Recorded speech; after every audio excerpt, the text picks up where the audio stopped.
اور مجھے کہا کہ اوے لنگڑے تو بھی چل، اب تو یہ بات پنچایت میں ہی ہوگی۔ جس آدمی نے یہ بتایا تھا کہ ایسے معاملوں میں میڈیا والے آ جاتے ہیں، وہ شہر میں رہتا تھا لیکن پیدا اسی گاؤں میں ہوا تھا اور اپنے آپ کو بڑا سمجھدار سمجھ رہا تھا اور ہر معاملے میں آگے آگے بول رہا تھا۔ اس کا نام نذیر تھا۔ اس نے کہا کہ مجھے سارا معاملہ سمجھ آ گیا ہے، پر اس سے پہلے ہمیں پتہ کرنا ہوگا کہ یہ چیز کس مرد کی ہے، کیونکہ وہ ایک مردانہ چیز تھی۔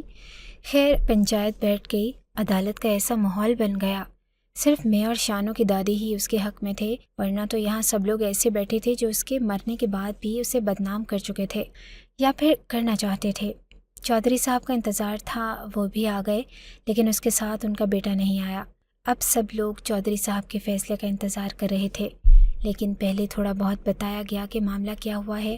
معاملہ یہ تھا کہ جب شانو کے بستر کو ہٹایا گیا تو اس کے نیچے ایک اسمارٹ موبائل پڑا تھا، وہ بھی آئی فون۔ ایک جوان لڑکی جو کہ غریب ہے، اس کے سر پہ نہ باپ ہے نہ ماں ہے، نہ کوئی بھائی ہے، اور وہ بچوں کو قرآن پڑھاتی ہے۔ اس کے پاس اتنا مہنگا 3.5 لاکھ والا موبائل کیسے آ سکتا ہے؟ ظاہر ہے کہ اس کو کسی نے لے کر دیا تھا، اور اگر اس کے پاس موبائل تھا اور اس نے اپنے بستر کے نیچے بکسے کے اندر چھپا کے رکھا تھا تو پھر اس موبائل سے وہ کیا کرتی ہوگی؟ لیکن اس موبائل پہ لاک لگا ہوا تھا۔ اب یہ پتہ لگانا ضروری تھا کہ موبائل کے اندر سے کوئی ایسی بات مل جائے جس سے پتہ چل جائے کہ وہ کیا کرتی رہی ہے۔ یہ جو سمجھدار آدمی تھا، اس نے کہا کہ اس کو لاک لگا ہے، لیکن میں اس کا لاک کھول سکتا ہوں، مجھے یہ کام آتا ہے، پر 1 دن کا وقت لگے گا۔ چودھری صاحب نے بھی کہہ دیا کہ ٹھیک ہے، اور مجھے بھی کہہ دیا گیا کہ اگر وہ تجھ سے باتیں کر رہی تھی اور تو نے یہ سب کچھ لے کر دیا ہے تو پہلے بتا، نہیں تو بعد میں رعایت نہیں ہوگی۔ میں نے کہا کہ میں غریب آدمی ہوں، میرے پاس اتنے پیسے کہاں سے آئے؟ لیکن یہ سن کر میں بھی تھوڑا پریشان ہو گیا کہ موبائل واقعی اس کے کمرے سے ملا تھا، اور اس کی بوڑھی دادی کو ان چیزوں کا کیا پتا کہ وہ وہاں سے موبائل اٹھا لیتی ہے۔ اسے پتا ہوتا کہ موبائل اتنا مہنگا ہے اور ایسا تھا تو پھر سوال تو یہ تھا کہ موبائل اس کے پاس آیا کہاں سے، کیونکہ وہ تو بہت ہی غریب تھی، اور یہ موبائل تو امیر لوگوں کے پاس ہی ہوتا ہے، اور ایک جوان لڑکی موبائل سے کیا کچھ نہیں کر سکتی۔ آج کل وہ زمانے نہیں رہے کہ لڑکیاں گھروں سے باہر جاتی تھیں تو کہتے تھے کہ کچھ ہو جائے گا، کچھ کریں گی، کسی سے ملیں گی۔ آج کل تو 4 دیواری کے اندر لڑکی موجود ہو اور اس کے ہاتھ میں ایک موبائل ہو تو وہ دنیا کی ایسی ایسی خطرناک حرکتیں کر سکتی ہے کہ جو پرانے زمانے کے لوگ سوچ بھی نہیں سکتے۔ آج کل تو گناہ بھی ڈیجیٹل ہو گئے ہیں۔ اس آدمی نے شام تک کا وقت مانگا اور کہا کہ شام کو پھر سے پنچایت بیٹھے گی اور میں بتا دوں گا کہ موبائل کس کا ہے۔ وہ لڑکی کی کچھ زیادہ ہی خلاف تھا، اس کے پیچھے کیا وجہ تھی وہ بھی ہمیں پتہ چلے گی۔ اس کے پیچھے وجہ یہ تھی کہ اس کی ایک بہن نے اسی طرح کسی کے ساتھ منہ کالا کروایا تھا اور وہ گاؤں سے بھاگ گئی تھی، اور یہاں پر اس آدمی کا رہنا مشکل ہو گیا تھا۔ اس وقت یہ صرف ایک جوان لڑکا تھا، لیکن پھر بھی لوگوں نے اسے بہت باتیں سنائی تھیں۔ تب سے وہ شہر چلا گیا تھا اور اب بوڑھا ہو کے واپس آیا تھا، لیکن اس کو پتا تھا کہ بدنامی نے اسے کتنا تنگ کیا، اسے اپنے ٹھکانے سے دربدر ہونا پڑا۔ اس لیے شاید ویسی لڑکیوں کے ساتھ خلاف تھا جو اس طرح کی حرکتیں کرتی ہیں، گناہ کرتی ہیں، اور وہ اپنی بہن کا بدلہ لینے کے لیے یہ سب کچھ کر رہا تھا۔ شام ہوئی تو پنچایت پھر سے بیٹھ گئی، اور اس دفعہ چودھری صاحب کا بیٹا رجب بھی وہاں پر بیٹھا تھا۔ جیسے ہی اس آدمی نے کہا کہ یہ فون کس کا ہے، مجھے پتہ چل گیا ہے، تو سب لوگوں کی شکل کچھ عجیب سی نکل آئی کہ پتہ نہیں تھا اب کیا ہوگا۔ اس نے کہا کہ جس لڑکی پر آپ لوگوں نے الزام لگایا وہ لڑکی بالکل بے قصور ہے، کیونکہ جس حاضر کا یہ موبائل ہے اسی کا کیا دھرا ہے۔ یہ موبائل شانو کا نہیں بلکہ اس آدمی کا ہے جس نے شانو کو اس دنیا سے روانہ اس کی عزت کے ساتھ کھلواڑ کیا، اور وہ کسی کو کچھ بتا نہ سکے، اس کی جان کو بھی ختم کر دیا، اور وہ آدمی اس وقت اس پنچایت میں موجود ہے۔ اب اس بوڑھے آدمی کا نظریہ بھی بدل گیا اور لہجہ بھی پتہ چل گیا تھا کہ لڑکی بے قصور تھی۔ اس نے کہا کہ یہ موبائل کسی اور کا نہیں بلکہ چودھری صاحب کے بیٹے رجب کا ہے، اور اس گاؤں میں یہ موبائل صرف رجب کا ہی ہو سکتا تھا، کیونکہ جیسا پہلے بتایا گیا کہ یہ موبائل تو 3.5 لاکھ کا تھا اور کوئی امیر آدمی ہی رکھ سکتا تھا۔ چودھری صاحب بڑے انصاف پسند تھے، لیکن پھر بھی شاید اپنے ایک اکلوتے جوان بیٹے کی بچانے کی کوشش کرتے، لیکن اب تو بات کھل کے سامنے آ گئی تھی۔ چودھری کے انصاف پہ سوال اٹھ سکتا تھا۔ اس نے سب کے سامنے ہی اپنے بیٹے سے پوچھا تو وہ بھی مان گیا، اور اس نے کہا کہ میری شانوں پہ نظر تھی اور میں نے اسے اپنے ساتھ ایک ناجائز رشتہ رکھنے کی آفر دی تھی، پر اس نے میری بات نہیں مانی اور سیدھا کہا کہ آپ لوگ امیر ہیں لیکن آپ لوگوں کی کوئی عزت نہیں ہے۔ میں غریب ہوں لیکن میری عزت ہے، پورا گاؤں مجھے جانتا ہے کہ میں ایک عزت دار لڑکی ہوں، میں تمہارے ساتھ کبھی بھی ایک ناجائز رشتہ نہیں رکھ سکتی، اور اگر تم میرے گھر نکاح کا پیغام بھیجو گے تو میں تم جیسے آدمی سے نکاح بھی نہیں کروں گی۔ اس نے میری بے عزتی کر دی، میرے غرور کو للکارا تھا، اس لیے میں نے اس کے ساتھ یہ سب کچھ کیا، اور اسے مرنے کے بعد بدنام کرنے کے لیے میں نے اپنے ہی سکھائے ہوئے کتوں کو اس کی قبر پہ بھیجنا شروع کر دیا۔ ان کتوں کی ٹریننگ میں نے خود کی ہے، اس لیے میں ان کو جو کہتا ہوں یہ کرتے ہیں، ورنہ قبرستان میں اور بھی بہت سی قبریں ہیں، باقی قبروں کے ساتھ آج تک کسی جانور نے ایسا رویہ کیوں نہیں کیا؟ اس نے سارے سوالوں کے جواب دے دیے۔ وہ آدھی رات کو شانوں کے گھر میں گھسا تھا اور اس کی دادی جس کو کانوں سے کم سنائی دیتا تھا وہ بیچاری دوسرے کمرے میں پڑی رہی اور اسے پتہ ہی نہیں چلا کہ کیا ہوتا رہا۔ اس نے یہ سارے گناہ کیے تھے، اس کا صرف ایک گناہ نہ تھا، اس نے پہلے اس لڑکی کی عزت کو پامال کیا، اس کے بعد اسے اس دنیا سے بھیج دیا اور پھر مرنے کے بعد بھی اس کو بدنام کیا، اس کی قبر کی بے حرمتی کی، اور وہ جو قبر ٹوٹی تھی اور سب کہتے تھے کہ قبر پھٹ گئی ہے وہ بھی اس نے کروائی تھی۔ میری ایک ٹانگ نہ تھی، لیکن جب میں نے یہ سب کچھ سنا تو میں اپنی پوری طاقت آزما کر اس لڑکے کی طرف بڑھا اور میں نے اسے زمین پہ گرا دیا، اور جتنا مجھ سے ہو سکا میں نے اسے مکوں سے نواز دیا، کیونکہ میرا غصہ اسی طرح نکلنے والا تھا۔ لوگوں نے مجھے پیچھے ہٹایا اور چودھری صاحب نے کہا کہ انصاف ہوگا، میں انصاف کروں گا۔ انہوں نے شانوں کی قبر پھر سے بنوائی اور اس کے اوپر 4 دیواری بھی بنوا دی، بہت ہی پیارا سا مقبرہ بنوا دیا، لیکن جو اس کے ساتھ ہوا تھا اس کا ازالہ تو نہیں ہو سکتا تھا۔ اس کی دادی کو رہنے کے لیے جگہ اور اس کے کام کرنے کے لیے نوکرانی رکھ کے دے دی گئی، اور اس کا سارا خرچہ حویلی کی طرف سے بھیجنے اور اس کا علاج کروانے کا حکم دیا، اور اپنے بیٹے کو گاؤں والوں کے سامنے پیش کر دیا کہ آپ لوگ بتائیں کہ اس کو کیا سزا دی جائے۔